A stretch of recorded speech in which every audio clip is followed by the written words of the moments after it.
I feel like it gets boring showing people our fields all the time at tnnursery.net. So we've taken our video camera and we've ventured into the woods by one of the creeks. I'd like to show you some native things that grows in Tennessee that we also have field grown. This tree right here is the American holly. You see it's got the prickly thorns, and in the wintertime it'll have red berries. These trees gets very tall. This tree is about 25 feet in height, so it's not a dwarf holly at all. It's the Ilex opaca, American holly. And right by this American holly, there's a big pretty rock. Let me show you this rock. It's huge.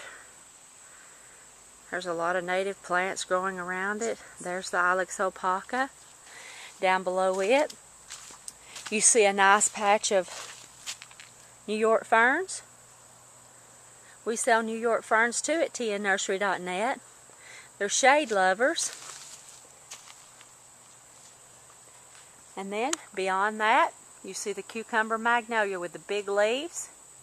You see another American holly with the New York ferns. This should give you landscaping ideas. So you know if the ferns are shade-loving plants. The American holly can handle up to 80% shade. And as you can see, on this holly tree, they're starting to get their berries. Those berries will turn very crimson red in the fall, and it'll be covered with its beautiful evergreen prickly leaves and red berries.